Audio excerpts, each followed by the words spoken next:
differ from different circumstances.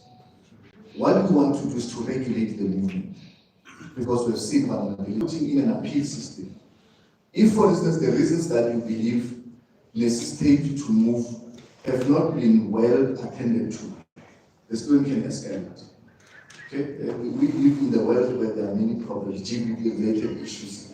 A female student can say, I'm no longer comfortable to sit in this place because of the following, and then the matter is not handled the way a student may feel satisfaction. That can be escalated. So we want to have that control process.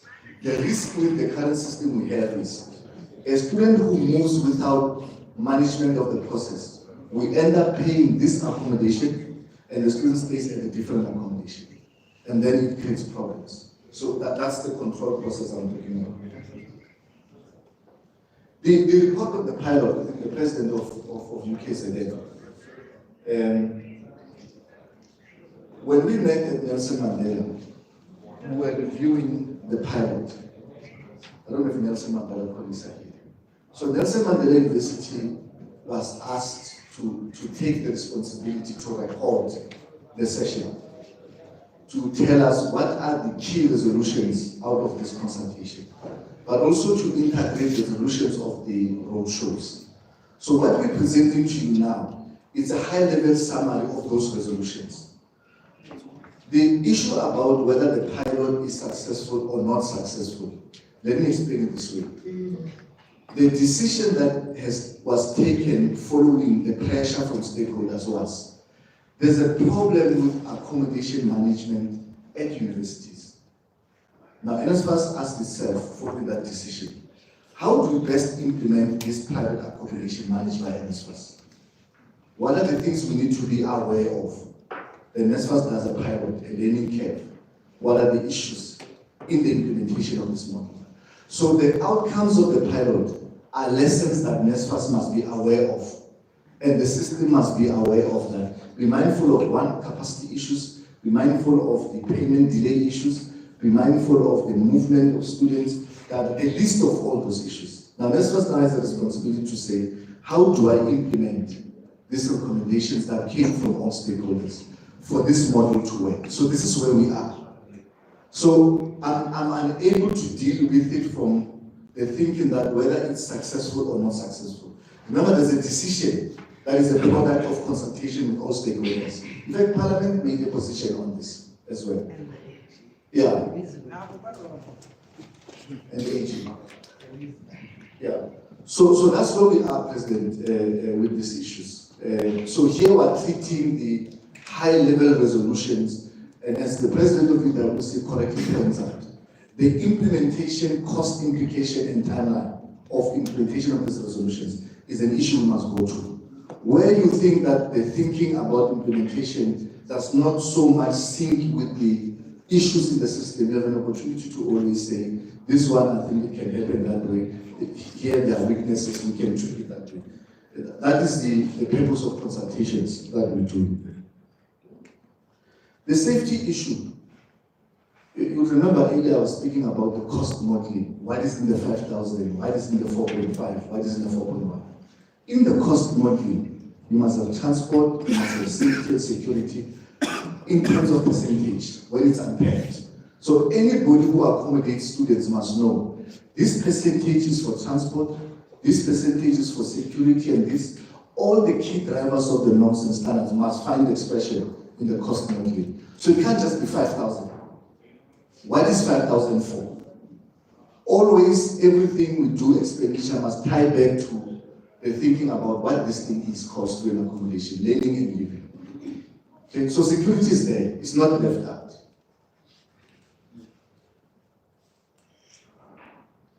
The issue about the letter to institutions with respect to these decisions, we've already written to yourself. Can't beg of Nelson Mandela. We said to yourself, drawing from the discussions and the resolutions, these are the key issues that NSFAS has considered. And this is what we're going to be doing in 2025 with institutions, especially where we know institutions may have a problem making commitments for 2025. You know, councils are sitting now, some have said already, making decisions for 2025. So those issues that we believe that may potentially constrain institutions from making decisions, we only made one exception to MUT. Because at MUT, they had already made budgetary commitments for 2025 when we met with them. We have encouraged them to open a discussion with the administrator to revise the budget because of cost implications on transport and other things. That's the only exception we've made. So we have written to institutions, and I think last week we also issued letters to SAUs and universities on key decisions regarding accommodation preparation for 2025. So Vice Chancellors have received the letters, deans, everybody, SAUs has received letters as well on those key resolutions, especially the issues that you were complaining about between us and UKZ that are contained in that letter, because it's across the system. It's not only UKZ. We'll share the letter with you.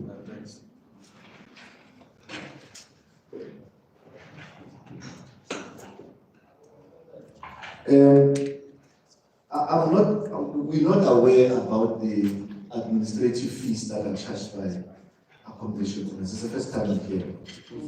I'm not aware. But what we know is if you are NSFAS accredited accommodation provider, you will be graded, there will be a grade given to you, and students of NSFAS funded will stay in the accommodation. We're not aware about the administration fee, something we have to investigate to follow up and understand specifically those accommodations that are charging fees. So it's not a requirement from NSFAS. It may be a decision that is taken by those landlords by themselves, but we have to investigate what is the thinking behind that. Standardizing lease agreements, I agree. We'll have to do something about this NSFAS so that it's one standard instrument that gets used. There's an issue about deviation, which links a couple of accommodations in Limpopo, yours, so and yourself as well. So NSFAS in terms of guidelines provides for places where you don't have accommodation that meets the norms and standards. So university will write to NSFAS and say, we're asking for a special dispensation because of these realities in our area. And NSFAS will consider that request and then approve the request. Always, when the approval is made within the constraints of the agreed accommodation rate. I've heard you that perhaps the accommodation rate that is applicable in your area is too low, it doesn't accommodate other needs. We'll have to have a conversation with you also to see where that rate is, because it's suiting. Yeah, so that we do that, so that we make sure that the teaching and learning is taken into account when those decisions are made. So we can just queue up after this meeting to initiate that conversation. TD, I think, does handle applications from institutions that ask for special dispensation. So we're not entirely saying if you are in that category, you are out. The emphasis though is here. It's on accommodation providers who are not part of that special dispensation, who are also not accredited. They hijack students somehow and later cause a crisis, like a risk of evicting students, so that there's an alarm, and then approach media. But when you investigate, this person is nowhere in the system. It's nowhere in the system. And that alarm must cause pressure that NSFAS must do something. We must make it clear to everybody that this is the process that is working for them. So deviation is part of policy, it's applied. People apply and it's investigated, it's assessed, and decisions are made. So we can have further discussion on that. The issue about will is that it's not will for Mpumalanga University. So the issue of will was raised in a meeting of USAF. It's a meeting of all vice chancellors. And then USAF said, let's establish a special task team to investigate this thing of will and how best it can be handled. It applies across the entire sector. So that task team developed a framework where will is applicable and where health science is applicable. That framework then guides how this disbursement is going to be made. So if you are at Limpopo, you've got students that are involved in BA that doing way, they'll be treated the same with any other student who's doing well. So it's not specifically for, it's for the entire system. And that's how it's intended. It doesn't focus on a specific institution. So when we met with the health sciences students, they also said to us, we are at the university from January until December, but our allowances are for 10 months.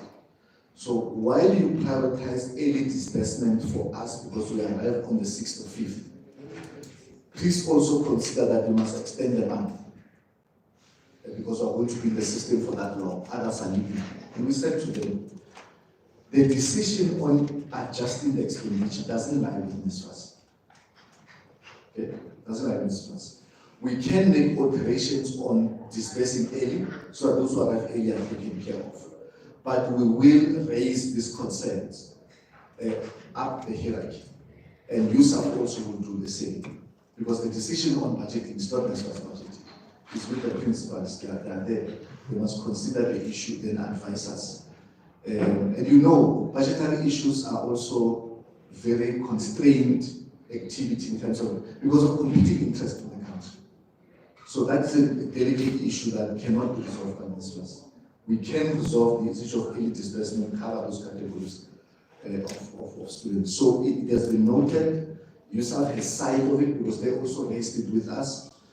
We have also explained to them the predicament that we find ourselves in because of legislative constraints and where the decision lies. So it's been pursued. It's not something that can be resolved immediately. It will be given time so that the responsible seniors apply carefully what the implications are. Not a simple issue. So at the right time, obviously there will be a response on where this thing will sit. I think there's a good point that is made there about who is a security at private accommodation. Securities by profession are regulated by CERAs.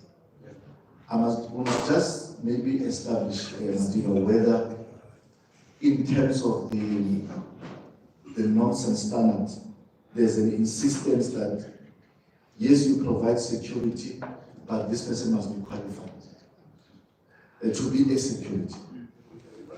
So it's something that we take, we're going to make sure that in the broader discussions we're going to have on the 17 and 18, it must come as part of the issues that we must put on the table. Because in that meeting, the landlords are going to be there. So we accept it, that it's important. We must insist on registration and proper training so that the people that are there know what is expected of them. Now, leadership, when I say there's an opportunity moves from point A to point B, I don't say that undermining the safety of students. I'm dealing with corruption only. So if opportunity for corruption moves from point A to point B, we have not resolved it. Okay? So we must resolve it.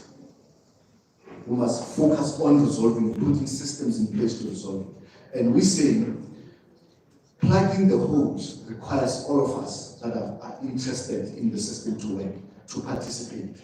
And this is where the core management model comes in. Okay? In the core management model, the management of the institution has an interest in making sure that you stay in places that are conducive for learning, that are safe for learning, right? That have got all other encompassing support services that the institution provides. We also at NSFAS, because we are responsible for the management and administration of the government investment in you, also have an interest that you stay in a place that supports teaching and learning.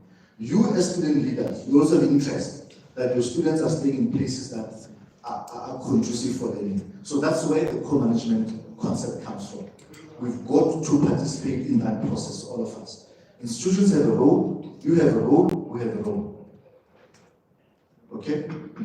You have a role, institutions have a role, and we have a role as well, as NSFAS, in making sure that this thing works. Because if they disengage, they will draw your academic support, living and learning support, it doesn't help your access and success. If we don't have interest, you say to us, NSFAS, your focus is private accommodation, but institutions themselves don't have accommodation that meets this nonsense standard. That's what you say to us. So we're interested in making sure that, institutions are pegging at 5,000, all of them, I think, pegging at 5,000. So what goes into that 5,000? Does the rest stay in the same level of the 5,000? So that conversation of cost modeling will help us understand. Institution can come in and say to us, 5% is for security, 5% is for living and learning, 5% is for this and that, 5% is for Wi-Fi. That conversation will help us to account for the money that we're giving people.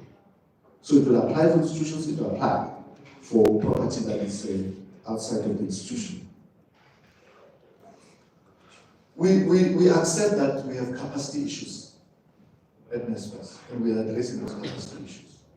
So the size of capacity we have now, we don't want to enlarge the numbers that we're dealing with. And this is why when we went to UKZN, we said to UKZN, we want to encourage you to manage your 6,000 plus beds because we are constrained. We want to retain the numbers we have. We think we can manage the numbers we have. That's the position we're in. So the numbers we have, we believe we can manage adequately. There are system issues that have been raised with us that we are resolving. This is why we met with CIOs, we met with the register. But some of the system problems are as a result of information that arrives late, that must arrive on time. So you were saying some institutions' results may be late in a year and may disadvantage some students. So we met with the registers of universities. We proposed dates to them, and they're okay with those dates. So if you're going to submit results late as an institution, we're obviously going to have a problem. What we want to get to at some point is not have this open-ended arrangement that results can be submitted too late and the students are affected by allowances, accommodation providers are affected by allowances. What is an agreed period of exchange of data? So the conversation with CIOs is system integration, so there's no problem with exchange of information. The sooner we receive information, the better for us to start processing so that there are no problems in the system. But the more later we wait for results, the more we're going to have problems because they come late, and at the time they come, it's a lot of them. They then start affecting our capacity in terms of processing. We don't see anything wrong actually with getting results daily when we register. The system is a system. There's nothing wrong with it. Let's just receive the results and then we can process. Of course there may be problems, I accept that. But when there are problems, they are the kind of problems we can make provision for. We're not going to close it. If your university says there are errors here, we may have submitted a file that has got errors, we can resolve those. But we can't have it as a system-wide arrangement that everybody can submit at any time as they please. It's going to affect the system and going to delay to provide the support that we require. The reason why universities distance themselves from anything that happens there at private accommodation is really because when the pilot started, universities were disengaged. I've explained it, they were disengaged. So the core management model brings them back. And it says, it's us, we're working together in this. There's no way a student can stay at residence A at Fort Hare and the university doesn't know where the student stays. No, it's not possible. If something happens there with that student, the first port of response is the university. If I'm a parent, I arrive at Fort Hare, there's an emergency, my child is injured. When I leave Pretoria, I'm going to Fort Hare. I'm not going to NSFAS. And when I arrive at Fort Hare, I expect that the university must say to me, this is what the story is, and this is what we have done.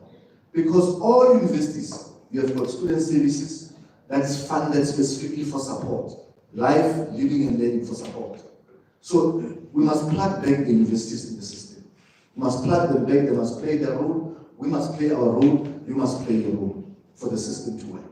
So we can't treat universities differently from us. We are part of the PSET system. That's how the architecture works. There are functions that will be with us, there are other functions that will be with them. But all of us, we are responsible for these functions, for the success of this specific student. Maybe delivered from different points, but it's for this specific student who must succeed. So we must play our role, all of us, to get the system working. The third parties, we don't have a third party in this model. You would have picked up that the administrator of NSFAS has repeatedly expressed his position on direct payment patterns, and the matter is still in the courts. But he has expressed his view on it. His view is NSFAS is better off paying directly than having mutual people. You know that TVET allowances, we pay them directly. TVET students have got bank accounts with us. We pay them directly. So when we press now, today in the field, they get their payments in their bank accounts. That's the system he introduced, that is straight. And that's where he wants to go with university allowances. But because of this litigation that is ongoing, we're still waiting to see where it goes. But the arrangement we have made while the matter has been ventilated in the courts, we have written to USAF to say to USAF, disbursement for allowances will continue to be run by universities for the first 6 months of the year, depending on the outcome of that legal process, will revert to institutions to say whether we're continuing or they're continuing. But for the first part of the year, universities will continue to disperse as they've been dispersing. So the third party story, the administrator has a position on that. It has been clarified. Chile, there's an issue about appeals approved and there's no money after appeals have been approved. You'll deal with it when I'm done here. Maybe we need to have those specific cases so Chile can check why that is the case. And I'm going to make this point. You see the UJ, Student Accommodation Management, requires more discussions. We met with accommodation providers twice around Joburg, around UJ. Now, accommodation providers that are provided by VETs don't have issues that you have at UJ. But those that are provided by UJ have issues. Delay of disbursements, exchange of data between us and them. So the team now is focused on the file that we received from a lot of accommodation providers that support UJ to make sure that we clarify each other between us and UJ. We've had earlier meeting, the CFO was there, where they've made a commitment of releasing monies of certain landlords that we pursued there. We are following up on that case to make sure we don't have anything in general that sits with us in UJ as far as disbursements are concerned. But there's something there that needs more attention. We don't have the same issue with this. This is just around the corner.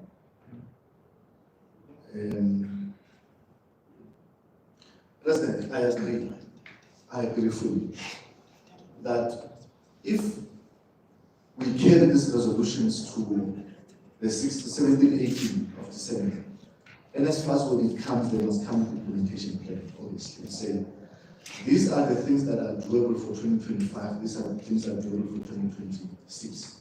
This is an implementation plan, and have some kind of a accountability framework, as you say, that is multifaceted in terms of representation, so that is monitored as implemented the way it's supposed to be implemented, and we don't get to know SRC when you exit that doesn't know where these things come from. Like now we have a problem with decisions done by the previous SRC you're not aware of, because there was no process of managing implementation, then it creates a problem. I agree. We will make sure when we get back to the office that the implementation plan comes with this thing when we meet on the 17 and 18 of December.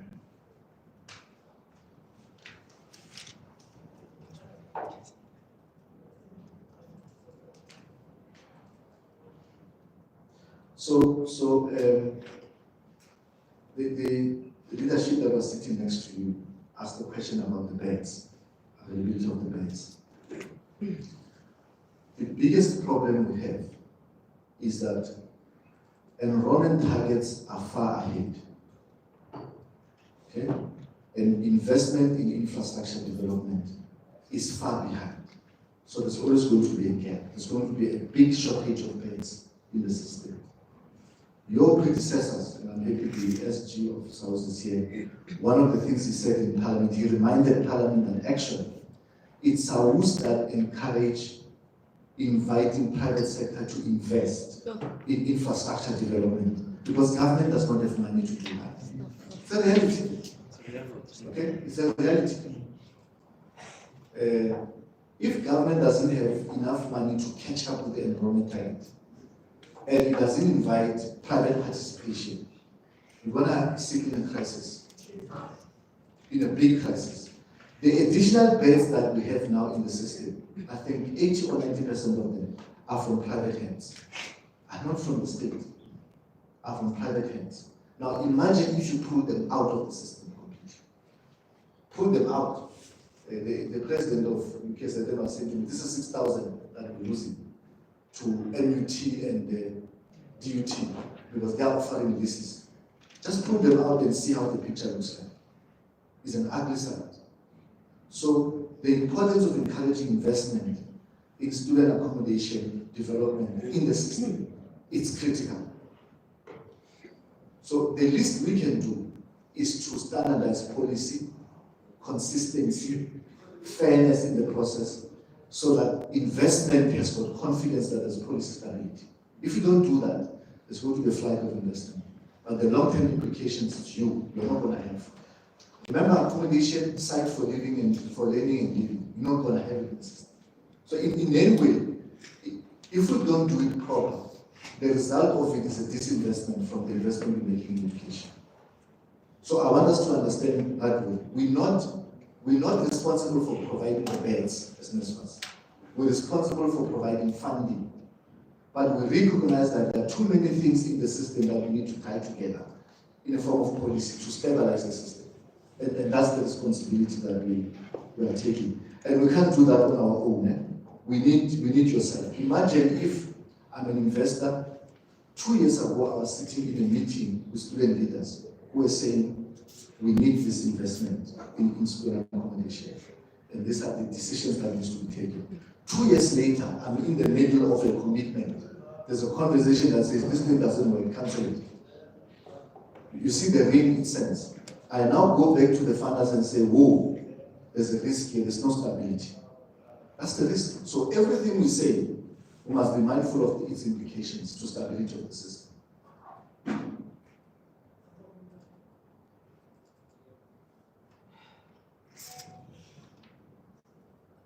I've dealt with work on campus. Yes, I've been to that street of Malaysia.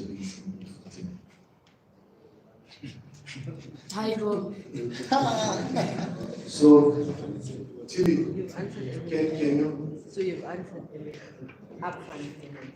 But remember you spoke about outside but there was a question about other students. So the grades that's coming forward. But Tilly can answer the upfront payment that we are bringing the day forward for all students. Oh yeah, that's okay. Tilly will deal with the disbursement plan for 2025. Didn't answer everything. Sorry, Chair, can I propose something? Can we please first deal with this thing of accommodation and then we will come with other matters where I think... No, the question that Tilly is responding to was raised here in accommodation because it's linked. Thanks, Chairperson. The first issue that I want to deal with is the issue of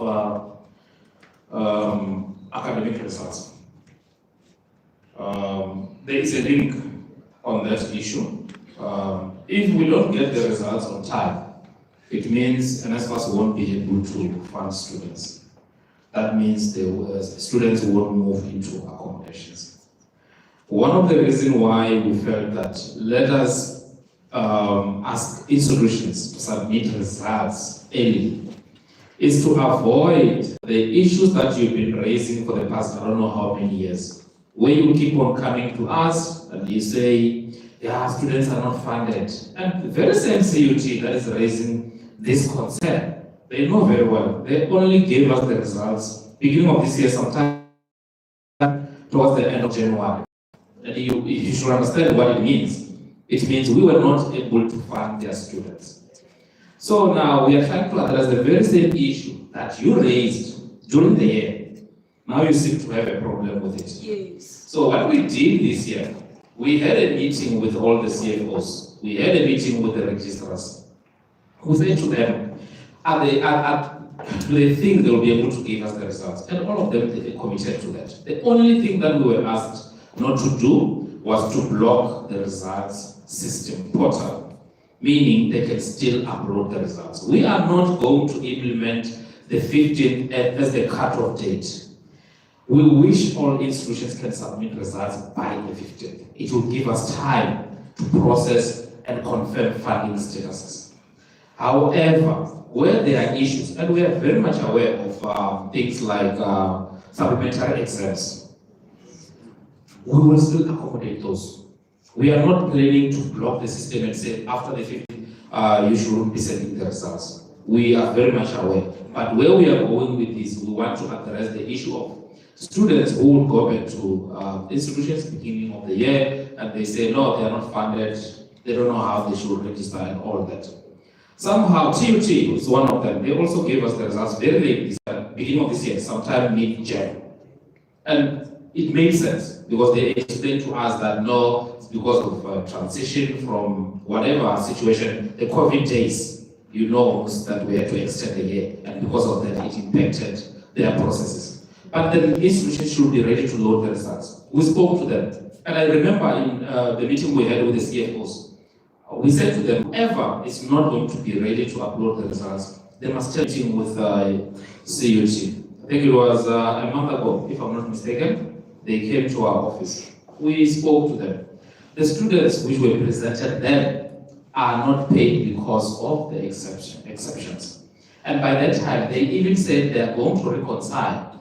And then once the reconciliation is done, then they will know. So my advice to you goes to Nombu's office or even the CFO. They know about it. Find out what happened with the students you are talking about. Yes, we are aware there's one case of a student whose 2023 rent was only received sometime this year, I think around August.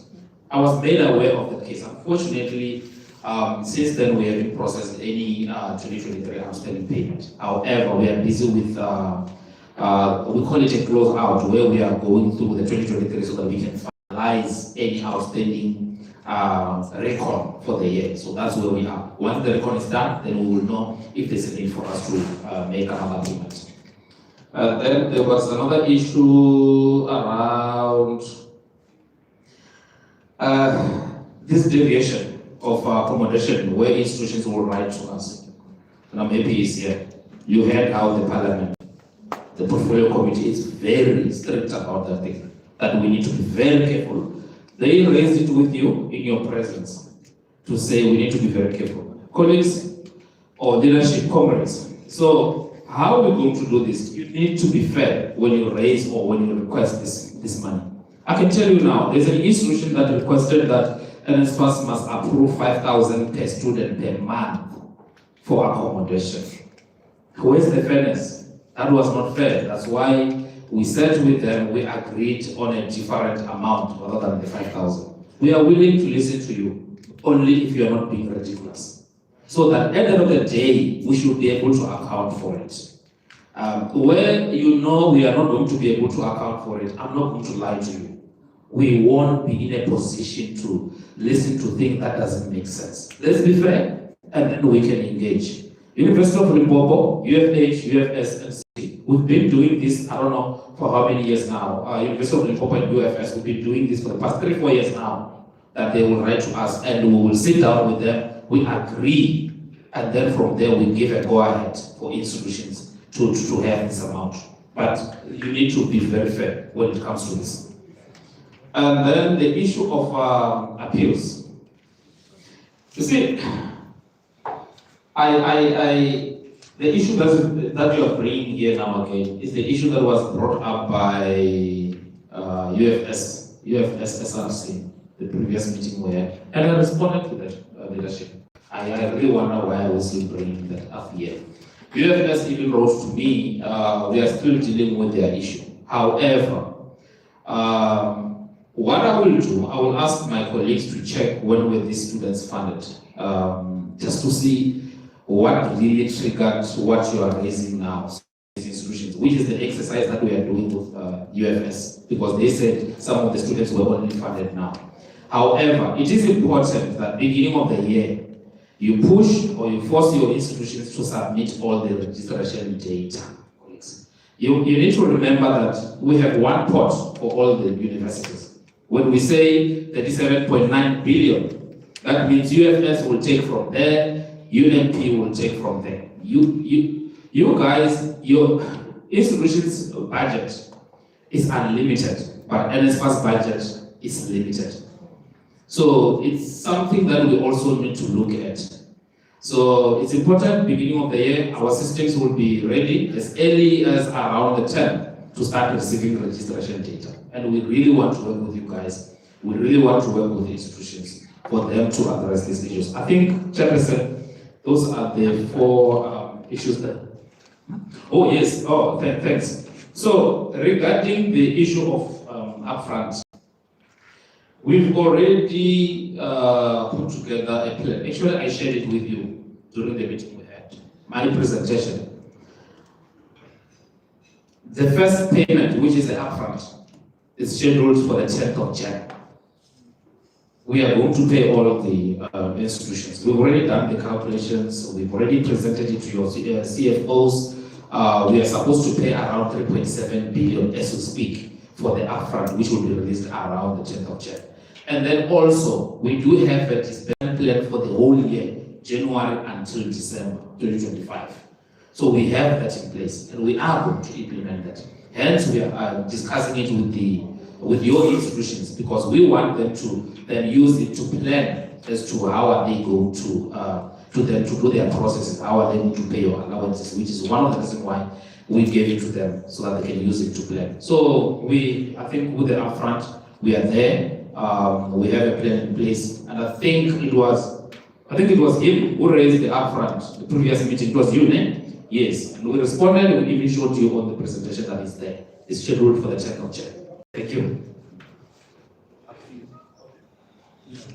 Colleagues, yes, sir. There's a lunch issue. What time do you have today? 1 o'clock. 12:30 ideally, but they move to 1 o'clock. Okay, to 1 o'clock. 1, 2, 2. Yeah. Okay. Can I suggest we do it this way? There are 6 hands of noted, right? We take questions on those 6 hands and then we go to lunch. No. Check. Yes. I think there was a proposal that came from the president. You want to go to To caucus? say once you have done answering, Yes. then we can break. So the round of friends you can entertain it after. Okay, so is that the consistent alteration for this? We break, we can then use the chance of break for caucus. Please. I mean lunch, yeah, break. When I started school was lunch break. Okay, yes. Chair, I just wanted to find out from your side, because last time we went for lunch and then other leaders couldn't make it to the follow-up meeting. So I wanted to find out if everyone that is here is actually not leaving today, so that we know that even when we come back, we still have the same amount of student leaders, and also with regards to the venue, because we don't want problems where when we come back now, maybe NSFAS will then say maybe we can't utilize the venue because maybe you guys booked it, because already we started late, so we wanted to find out. I hear the venue is okay. Okay. Is there anyone who has got time issues for today? Perhaps, Chair, on a point of clarity, Yes. can we seek to find out, is there any other further presentation? No. Okay, Yeah. then we can just. So they're saying time? Yes, time. What time are you leaving? Scheduled to our flight is at 7:30. I will be done. So that's the only time. Okay, let's break for lunch, please. But that's the only focus as well. What time we're coming back? Can we take an hour? We Hour. don't want to leave. One student issues. No. We don't want to leave. We want to discuss student I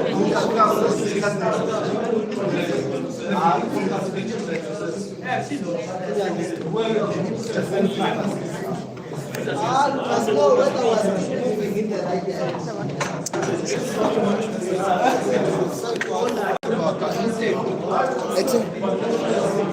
The what?